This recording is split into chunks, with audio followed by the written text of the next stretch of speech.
Olá, eu sou a Samantha, este é o Arthur e você está no canal dele, meu, nosso, o cão que lê. E o cão anda lendo muitas coisas que estão fora de catálogo e que daí eu tive a ideia, nós tivemos a ideia de trazer 8 livros de... Bom, enfim, eu vou apresentar os livros de bom, é porque eu vou falar assim, tem de ficção e não ficção, era isso que eu ia falar, tô aqui gaguejando. Quero que seja um vídeo rápido, porque tem muitos livros que poderiam ser reeditados de várias áreas, de várias temáticas diferentes, enfim. O que me motivou a fazer este vídeo? Porque esta sim vai ser minha próxima resenha, Os Dias Malditos, do Ivan Bunin, que só chegou pra gente em 2023. Tipo, literalmente no ano passado. Um diário de quem viveu os horrores do comunismo na própria União Soviética, um russo. Tem aqui já um vídeo, 3 livros de 3 russos que vivenciaram. Então, agora eu vou fazer esta resenha esta semana. Bom, então por algumas partes aqui. Pensando nisso, eu tinha alguns livros, encontrei outros em sebos, dois eu já mostrei aqui para vocês, e eu fico de verdade me questionando.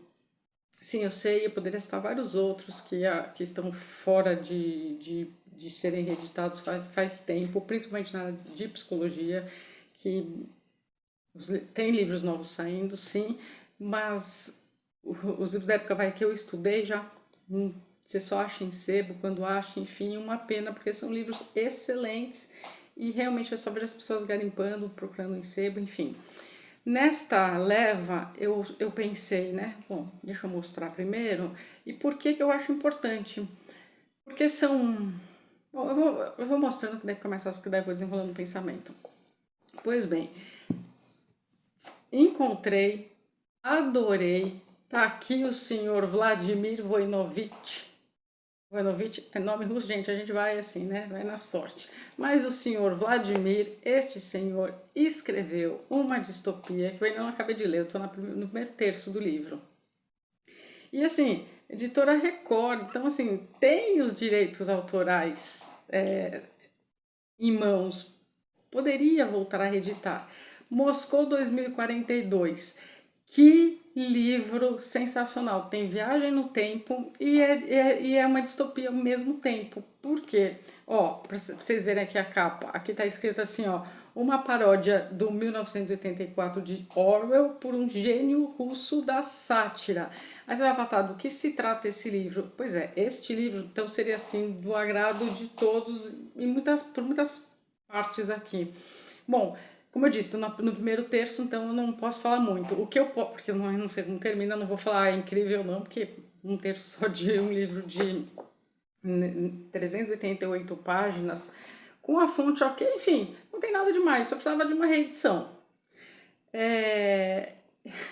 A gente começa com um personagem muito interessante, conversando com um amigo dele. E aí este amigo dele tá falando para ele, que é meio que alter ego do próprio autor, falando do tipo, o futuro são distopias, tal. Este livro, só para vocês terem uma ideia, o ano que foi escrito, tá? Ele é de 1986. De 1986, todos os direitos são reservados aqui à Editora Record, lá do Rio de Janeiro, enfim. Pois bem, então a gente está falando de 1986, então ele já tinha lido Orwell, enfim, esses livros todos já tinham saído, essas distopias. E aí, logo no início, a escrita super flui e você dá muitas risadas, porque ele escreve muito divertido, amei.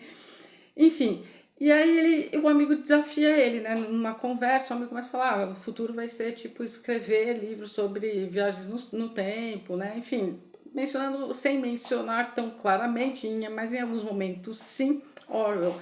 E aí o protagonista, né, o personagem principal, que, amigos, daí é tipo literatura B, meio em linhas bem gerais, isso é literatura B, ninguém quer saber disso, não é escritor de verdade quem escreve essas coisas, imagina, vou perder meu tempo. E aí eles entram num diálogo nessa cafeteria, nesse bar, enfim, onde que eles estão conversando sobre isso. E aí esse amigo dá essa ideia a ele, que ele, nesse primeiro momento, critica e não pouco, e ironiza, tá? Aí você vai falar, o que que é legal daí? Aí tem-se alguns acontecimentos e depois disso ele começa a pensar por que não, então, imaginar como seria. Mas não é só imaginar como seria num sentido imaginar. Tem a possibilidade de uma ida até o futuro. E aí aqui é a parte que eu tô adorando, é a parte que eu parei, porque enfim, né? Não dá para fazer todas as coisas ao mesmo tempo, ler tudo que eu quero, muitas resenhas a serem trazidas. Mas tem sim uma possibilidade de uma viagem no tempo para ele saber o que acontece. E eu tô meio que exatamente nessa parte. Então eu quero saber? Quero. O que me incomoda são livros mais antigos, porque daí eu não posso ler na minha cama, enfim. Tem que ser mais no sol arejado. Não tem nada no nariz, mas me incomoda essa questão, enfim. Então tem tudo para continuar, se continuar nesta pegada de que eu já li já um terço, tô na, pouco menos, tô na página 50 ainda, 60, menos ainda, né? São 300 e lá vai. É, tudo para fazer um super sucesso. Não sei o que, que ele vai ver em 2042, nem nós chegamos lá ainda, mas se for nessa palavra, vou repetir, vai ser muito divertido e talvez sirva como um alerta, enfim, muitas coisas. Mas aqui eu já estou já amando. Por que está fora de catálogo? Não sei. Por que não foi reeditado? Não sei. Porque aqui ainda entraria como leitura de entretenimento. Agora, não sei se vai ser tipo um tapa na cara, tipo 1984, não sei. E aí não sei se está sendo também do interesse nos dias de hoje que as pessoas saibam dessas coisas. E eu falo isso já pegando um gancho de um outro livro. Esse aqui eu já tinha já há algum tempo, bastante tempo, Rússia, Paraíso Perdido, 50 anos de comunismo. Este livro é de não ficção, mas ele é muito interessante. Eu sempre tive um carinho por este livro. Por quê? Porque ele faz um apanhado. Aqui, a edições O Cruzeiro, lá do Rio de Janeiro. Quer ver de que ano que é esse livro? Ele é bem antigo. Ele é bem antigo. Enfim, 1967. 1967. A dedicatória. Este livro é dedicado aos povos da Rússia, as primeiras e maiores vítimas do comunismo. E aí a gente tem, ele é muito explicativo, como o livro é antigo, tá no português antes de todos os acordos ortográficos, enfim, então tem aquelas acentuações mais inusuais. A gente começa com a primeira parte, 5 décadas em julgamento. A segunda parte, mitos e realidade. E aí, nessa segunda parte, a gente tem capítulos: a revolução, o mito de que os bolcheviques atingiram o poder pela revolução, o povo, o mito de que as massas apoiaram os bolcheviques no poder, o marxismo-leninismo, o mito de que o comunismo russo é marxista e socialista, as classes, o mito de que a Rússia se tornou uma sociedade sem classes. 5. A economia anterior a 1917. O mito de que a Rússia antes da Revolução era um deserto econômico. Desse jeitinho, tá? Bem explicadinho, bem gostoso de se ler, enfim. E assim vai. E assim vai, ó. A política e as culturas anteriores é tudo assim. O mito de que a velha Rússia era estéril, política, cultural e socialmente, a resistência, o mito de que o povo russo gosta do sistema comunista, o primeiro plano quinquenal, o mito de que o primeiro plano quinquenal foi um estrondoso sucesso. E aqui, agora não sei onde que eu guardei, me lembrou muito, não, sei sim, aqui, que eu não mencionei tanto, para não ficar muito teórico, porque aqui o Tchernavin, que aqui também já tem exemplo no canal, ele fala deste plano quinquenal. Ele foi cooptado, por assim dizer, pelo governo, pelo Estado, né, o governo do Estado, para fazer esses planos, e você tinha que cumprir tais metas. E aqui ele explica de uma forma bem gostosa, o que aqui está explicado também de forma gostosa, mas mais teórica, enfim. E aqui a gente tem tudo, ó, o coletivismo, estou pegando alguns aleatórios, tem muito mais. O mito de que a agricultura coletivista é a solução para os países famintos. Tem um capítulo aqui muito interessante. A desestalinização, o mito de que a União Soviética se tornou liberal e ruma para uma democracia. E assim vai, porque ainda tem muitas coisas aqui. Então eu fico me perguntando, cadê, bom, nem existe mais essa editora, mas cadê que ainda não caiu no domínio público, então as pessoas não têm acesso?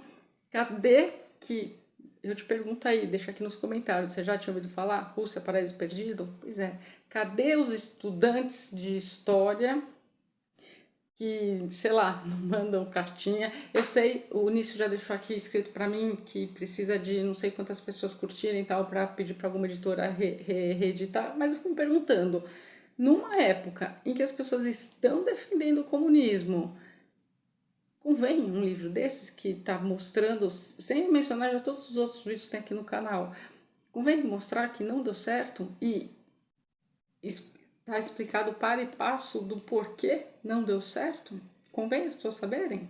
Convém em um país como o nosso, em que o nosso presidente se auto-intitula comunista, ter um livro desse, em que mostra todas as atrocidades. Isso aqui eu vou chegar em 23 pela Carambaia, que é uma editora que particularmente eu gosto muito. Porque traz esses livros diferentes, então convém.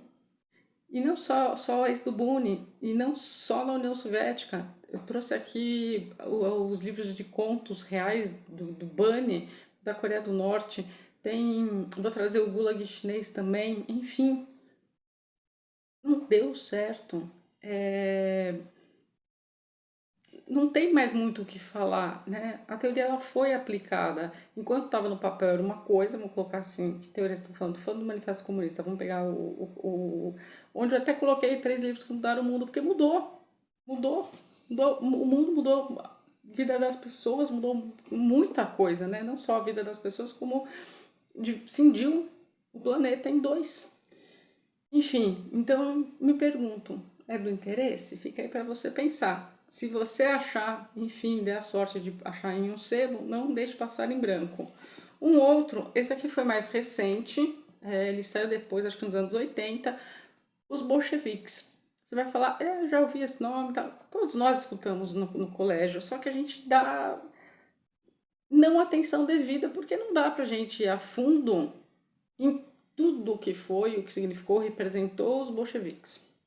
Nesse aspecto, este livro é da Nova Fronteira também. Não poderiam reeditar, saiu uma edição nova, que todos pudessem ter acesso, do que só ter que sair caçando em sebo. Enfim, o que tem que você vai encontrar aqui nesse livro? Se você encontrar em sebo, não deixe de comprar. A tradição revolucionária, então começa lá atrás nos dezembristas.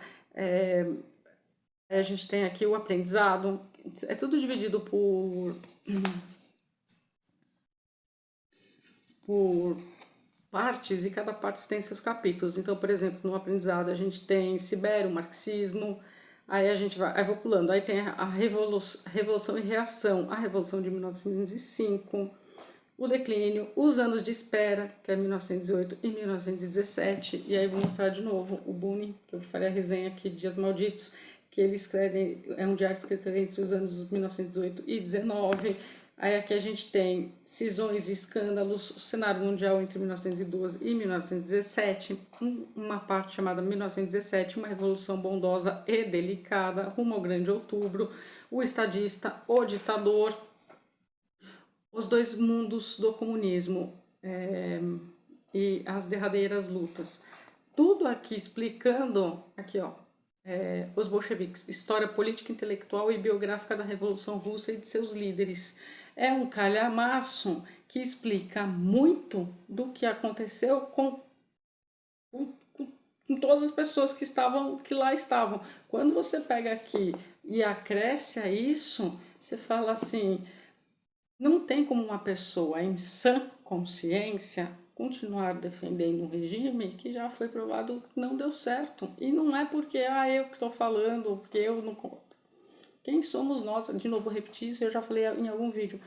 Quem somos nós aqui do Ocidente para falar que deu certo, para endeusar uma teoria, vai dar certo, sendo que não deu certo nem onde nasceu. Nem onde nasceu. Enfim, fique aí para pensar. Nessa leva você vai falar, tá, mas é só Rússia? Não só. Aí a gente tem a Alemanha. que estava, vamos colocar assim, mais perto de nós, o Muro de Berlim. Bom, eu nasci em 80, nem é novidade para todo mundo, que eu vivo falando aqui o ano que eu nasci. O muro caiu em 1989, que marcou o quê? O fim do regime comunista. Quando caiu este muro foi uma alegria. Aí você vai falar, uma alegria para quem? Para a Alemanha, principalmente para o lado oriental da Alemanha. Aqui tem toda a história, este livro aqui tem fotos. Eu tinha 9 anos e 9 para 10, né, porque foi em novembro. Lembro das capas de revista. Lembro das pessoas com martelo, aquelas cenas que a gente viu quando a televisão era televisão e reportagem era reportagem de verdade, que ninguém queria ficar do lado oriental. Aí você vai falar que lado oriental, enfim. De novo, o básico da escola, que não dá para ir muito a fundo, que você depois tem que se interessar, mas o básico da escola, aqui eu também tenho que pontuar. Que básico de escola? Estou falando da escola que eu estudei ou dos anos que eu estudei? Que hoje em dia, será que as pessoas estão tendo isso? Nem que for assim uma aula assim, ouvi dizer? Não sei. Não sei. E como não tem geração Z aqui que sabem que eu não nutro muito carinho, por assim dizer, educadamente falando, porque é tudo vídeo de 10, 30 segundos estourando de dancinha e já caiu o muro. Que muro? Que muro? O muro que cindiu a Alemanha em duas partes, uma capitalista e uma comunista. Qual que deu certo? Tcharam, fica aí para você adivinhar. Aonde as pessoas queriam migrar, da onde para onde? Queriam sair da parte oriental e ir para a parte ocidental. Por quê? Porque lá na parte comunista não estava dando certo, as pessoas estavam morrendo de fome e tudo mais. Como acontece hoje aonde? De novo, vou falar do Bunny, nem sei onde está aqui aquele meu livro, que é super interessante, enfim, já tem resenha aqui. Tem, chama Acusação, que também chegou pra gente por agora, foi um achado. A Acusação, veja essa resenha, que foi um livro, tem contos de vidas reais. O Bunny é um nome fictício, porque ele ainda mora lá na Coreia do Norte. E ele queria que esse livro saísse pelo menos para a Coreia do Sul e conseguiu chegar. Biblioteca Azul, ainda bem, trouxe pra gente, faz 2 anos também, só. Então olha quanta coisa que as pessoas não estão sabendo ou não está sendo trazido à tona. Você fala, por que não está tão longe? Bom, porque primeiro que eu já tinha 9 anos, mas segundo que a gente está falando de 1989, 1990, a gente está em 2024, está relativamente ainda perto. Não tão 1918, 17, não é que eu acho que está longe, mas a gente já tem um século completo. Enfim, o Muro de Berlim, Alemanha, Pátria Unida. Aí aqui a gente tem tudo. Verão de 89, a Grande Fuga, Berlim Desperta, a Vingança do Regime, Leipzig não é Pequim, isolado no Politburo, enfim, a Revolução de Outubro. Aí tem quem gosta da dentadura que ri, a espera de fatos concretos, não nos ensinaram isso, perdoe-nos se puder. E assim vai os capítulos, que são muitos. Aí que é a queda do muro, 9 de novembro de 89, o primeiro dia sem muro, alemães cresçamos juntos, terminou a guerra civil, quem quer a unificação, a escola segundo Margot Honegger, a angústia dos intelectuais. Aí tem depois os arrependidos voltam para casa, a perestroika de Modrow. Eu tenho um livro também chamado A Perestroika do Gorbachev, enfim. Aí aqui os anjos do lar comunista e assim vai, rumo a uma única Alemanha e assim vai. O que aqui é interessante, tem fotos reais de como realmente as pessoas ficavam, né? Enfim, aqui, por exemplo, manhã de 13 de agosto de 61, os militares da RDA formam uma barreira humana lá na porta de famoso Brandenburgo, né? O portal é o início do Muro de Berlim. Como começou a construção, por que começou, enfim, tem-se toda a explicação. Aí tem mapas aqui também nessa edição. E eu tô falando da editora, bom, também nem existe mais, mas podia, né, alguém comprar os direitos autorais, entendendo o que eu tô falando. Aí a gente tem aqui, ó, 16 de janeiro de 63, Khrushchev e Ulbricht, secretário-geral do Partido do Congresso. A gente tem então fotos deles. Aí a gente tem aqui O desespero de estarem encerrados numa gaiola leva os berlinenses do leste a imaginar os mais inusitados modos de tentar a fuga. Olhem as fotos de como a galera tentava sair. E quantos não morreram nessa tentativa, tá? Não foram poucos, não foram muitos, enfim. Aí a gente tem aqui mais fotos, são muitas fotos mesmo da época. Tem uma aqui que eu sempre achei bem impactante, das pessoas tentando fugir, não tem nem como. E do primeiro dia, acho que da queda, de quando cai, enfim, não vou achar agora. É um livro que eu quero trazer resenha, só que o que me impede? O difícil acesso, né? Você vai falar, poxa, que legal, quero ler, quero entender mais, estou entendendo então as conexões todas, né? Só que cadê esses livros para comprar? Para quem se interessar, ou cadê esses livros para serem acessados? Tem, assim, entrando no que eu falei no começo. Enfim, mostrei o Moscou 2042, nessa leva, assim, eu gosto do Solzhenitsyn, mostrei aqui ainda há poucos dias o Arquipélago Gulag, mas o primeiro círculo deveria ter sido para ontem reeditado também, porque aqui é um livro de não ficção, muito interessante. Também comecei a folhear, porque ele está bem acabadinho, eu fiquei feliz desse achado em sebo. Mas aqui, vou contar aqui para vocês, ó, considerado o maior escritor russo vivo na época, ele morreu, me fugiu agora, mas eu tenho um canal aqui um vídeo aqui no canal só falando dele. É considerado o maior escritor russo, comparado pela crítica internacional Tolstói e Dostoiévski. Solzhenitsyn volta hoje a sofrer a hostilidade do governo soviético. Seus livros estão proibidos na União Soviética. Enfim, do que se trata o primeiro círculo? Aqui um resumo bem, só para vocês entenderem do que se trata e porque eu acredito que seja importante. Tem em inglês, não vou mentir para vocês. Em inglês eu já cheguei a ver. É um pouco salgado, né? Se você for comprar, compra internacional pela Amazon, mas se você tiver algum conhecido que esteja por lá, aproveita. E se você souber falar inglês, não deixe de ler. Enfim, o primeiro círculo é um retrato feroz do clima físico, moral e psicológico de uma das mais diabólicas encarnações do Estado totalitário moderno, as charascas, prisões especiais de Stalin. Ali, os condenados. Quem eram? Continua aqui. Matemáticos, físicos, engenheiros, filólogos, antigos revolucionários idealistas dos tempos de Lenin, espiavam no meio de grande sofrimento a culpa de terem dito não, bem alto à vontade onipotente do Leviatã russo Stalin, entrincheirado em sua casa fortaleza sanguinária e sombrio como o novo czar. Aí só para vocês saberem quem é ele nasceu em 1918. Ele foi licenciado em matemática, ele participou no fronte na Segunda Guerra, foi promovido a capitão, foi preso em 1945 por criticar o Stalin, passou 8 anos nos campos de concentração da Sibéria, foi libertado em 1953, ano em que o Stalin morreu. Depois ele teve a saúde abalada, tem até um livro disso, nunca achei esse livro também, acho que está só em inglês, enfim, nunca também nem chegou aqui. Poucas pessoas sabem quem é Solzhenitsyn, mas se aqui, atrás desse livro, aqui na contracapa, é tão importante quanto um Dostoiévski e um Tolstói, eu diria que sim, até mais no sentido de Tolstói não passou pelo que o Solzhenitsyn passou. O Dostoiévski ainda ali ficou a isso de ter sido fuzilado assim, no último minuto, acabou que não foi. Mas mesmo você que está aqui no canal, mas não gosta de ler, enfim, literatura russa ou ler tanto, não são nomes que te passam extremamente. É tipo, tá, Dostoiévski, tá, enfim. Vai ser. Agora, Solzhenitsyn, a diferença. Outra coisa, falando ainda dele, que eu achei na mesma leva, Solzhenitsyn, A Luta contra o Silêncio. Quem escreve esse livro, que também é super interessante, é um outro russo, ó, o maior escritor russo moderno e sua odisseia pela liberdade na Rússia.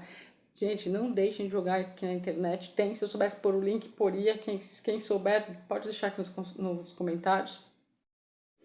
A palestra que ele deu em Harvard em 1976 para os formandos daquele ano. Ele falou cravados, o tempo dele, 59 minutos, 1 hora, né, com a apresentação, ele dá uma lição do horror, tudo que ele viveu. Aqui eu desconhecia essa coleção da Veja, saudades de quando jornalismo é jornalismo. Mas também, ó, te falar, fiquei triste com a morte do Silvio Santos. Claro que sim, né? Marcou muito da minha infância, muito da minha adolescência. Me arrependi de não ter ido em algum programa dele, que quis ter ido, e aí é aquela coisa, depois a vida é agora, a gente não deixa nada nunca para depois. Mas por que eu tô falando isso? Porque aí teve uma jornalista, não, eu fiquei assim, não é possível que eu tô escutando isso. TV aberta, né? TV aberta. Nossa, olha, ainda bem que eu nunca quis estudar jornalismo. Fizeram votos uma vez, eu gosto muito de esporte, fizeram votos uma vez, uma parte da minha família, que eu fizesse jornalista para ser jornalista esportista, falar de futebol, enfim. Gente, mas teria vergonha de carregar um diploma desse nesta era. Não vou generalizar porque tem bons jornalistas, mas alguns é de lascar. Como é o nome do Silvio Santos? Senor Abravanel. E tem um porquê esse Senor com S. Senor Abravanel. Ele depois, enfim, tem-se toda a explicação do nome dele, né? Silvio Santos, de onde ele escolheu, enfim. E aí ela estava lendo, ela leu. Só que ela achou que fosse um erro de digitação dentro do próprio SBT. Eu ainda pensei nem para ela fazer a ligação 1 mais 1 é 2, do tipo, não, pera, se o SBT tá soltando essa nota de agradecimento, de pesar, de agradecimento por tudo, por quem foi, né? O Cenoura, Bravanel, enfim. Ela me lê, ela para, eu falei, não, ela não vai fazer o que eu tô pensando, eu tava indo ao vivo. E não foi assim, acabou de sair a notícia, eu tava mostrando várias notícias, né? Então não vou dar nem crédito pro, foi a tristeza do momento, não. Aí ela me lê Senhor Abravanel, achando que tivesse escrito errado e tivesse faltando um H e só iam, né, falar senhor e mencionar o sobrenome. Ó, que ponto que tá o jornalismo nos dias de hoje. Então, esperar. Aí eu volto para cá. Que, como eu mostrei, eu estou vendendo aí a Consciência Dizendo pelas edições da Folha, acho que era, enfim. Quando antigamente você ia, assim, às bancas de jornal e todo mês ou todo domingo, enfim, tinha alguma série especial de livros, enfim. Esta aqui não é da minha época, eu achei também no sebo, mas eu achei interessantíssimo. Por quê? Bom, estava conversando com o dono do sebo e ele falava, e olha que interessante, eu gostei mais ainda, que tinham dois lados. Que eu falei, nossa, eu nunca vi. Ele falou, dos anos 60 ou 70. Eu falei, bom, não à toa, eu nunca vi. Aqui, é 73. E aqui, né, já falei o título, editora Arte Nova. E pegavam alguém, aí aqui tem muita coisa aqui, né? Esse aqui eu comecei a ler aqui, ó, O Confisco de O Primeiro Círculo. Vamos lá, né? O Confisco de O Primeiro Círculo e dos Trabalhos de Solzhenitsyn, vou mostrar um outro aqui. O que fazer com valores desobedientes, aí tem a fala do câncer que ele teve, o mercado negro da literatura russa, quem se aproveita do mercado negro, enfim, aí vai falando até da parte do prêmio Nobel, que, enfim, desse aqui. Tem bastante coisa, eu só folhei o índice, então não posso falar muita coisa. E aí, enfim, essa pessoa me disse exatamente isso, que antigamente, na década de 70, se você foi dessa época, ou leu livros, ou tinha na sua casa, enfim, saía uma semana algo a favor no sentido prós e contras, mas não assim a visão a favor e a visão contrária.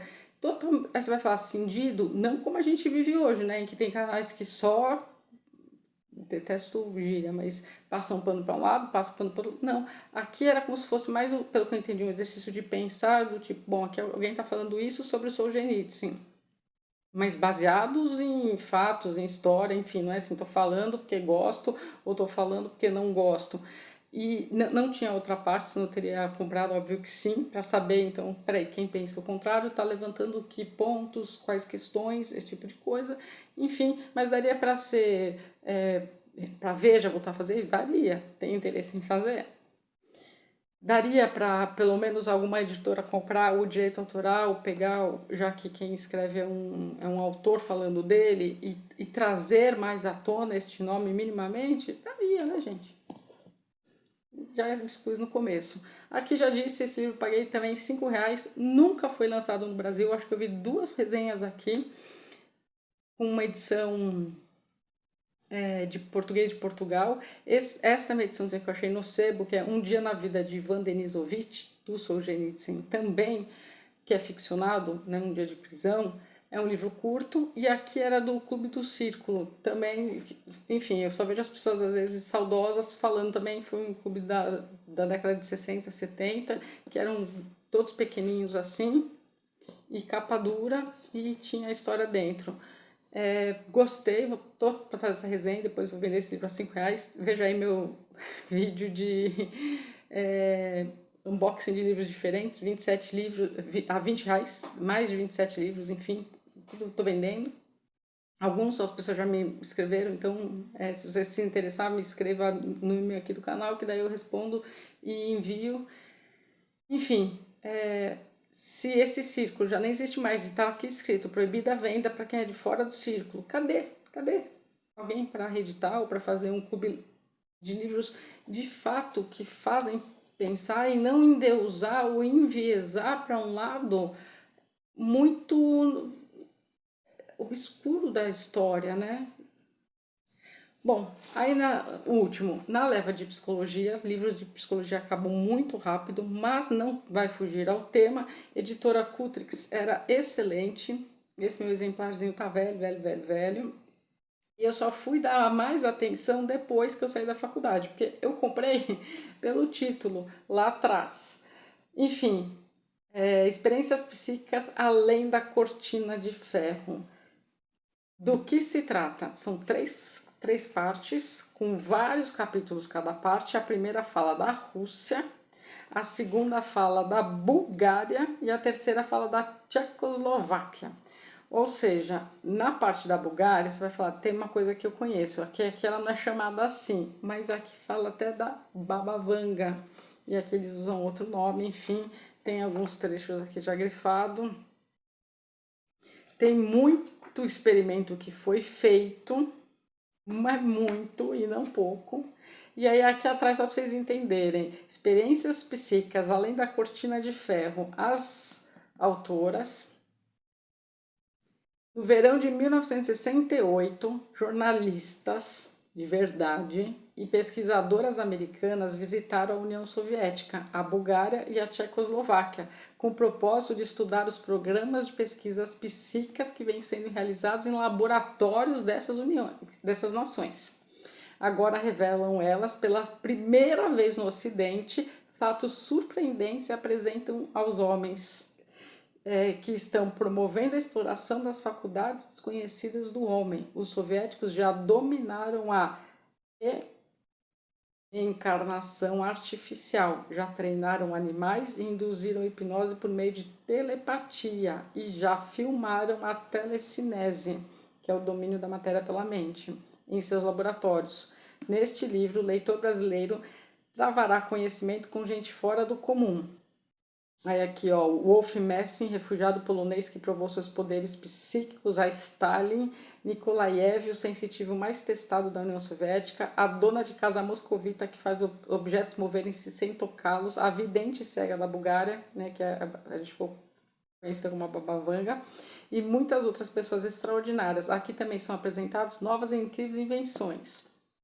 A nova varinha mágica da União Soviética para localizar águas subterrâneas, metais, as pirâmides tchecas que mumificam carne e afiam lâminas de barbear, o controle astrológico do nascimento, a sugestologia búlgara e o que mais surpreende ainda, a máquina que fotografa a aura humana, inclusive com diversas fotografias autênticas dessas obtidas aqui nas experiências. Enfim, aqui tem sim algumas fotos muito interessantes que nesse livro, de experimentos mesmo, de como que eles estavam mensurando, enfim, mas as pessoas eram tratadas como o quê? Aqui o rato faz referência a outra coisa, mas como ratos de laboratório. É triste falar assim, eu fico triste pelo rato também, porque eu gosto muito dos animais, mas pelas pessoas que foram pegas e foram, assim, a contra-gosto, a contra-vontade, testados. Aqui a gente tem várias experiências psíquicas falando disso. Me lembrou muito, agora não vou achar onde tá, o livro Calocaína, da Karen Boy, que escreveu em 1940. E tem uma pegada de calocaína, que é uma droga, um soro da verdade que você injeta, é ficcional, mas é injetado na pessoa e aí o Estado comunista domina teus pensamentos também.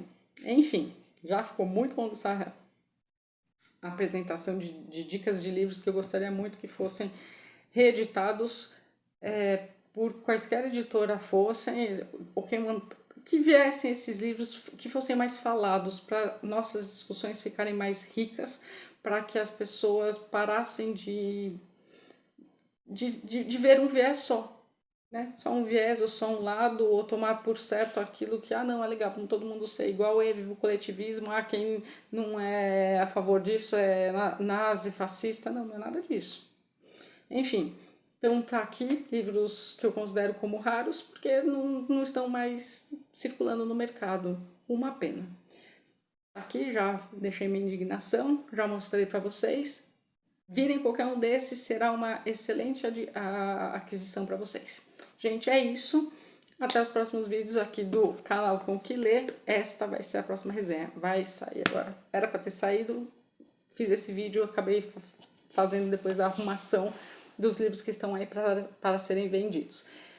Muito obrigada por você que ficou aqui até agora. Se puder, deixa um joinha. Se não gostou, pode deixar um dislike também para ajudar no engajamento, porque ninguém vai falar desses livros para vocês, porque não está sendo muito do interesse de ninguém que esse tema venha à baila. É isso. Até os próximos vídeos do canal O Cão Que Lê.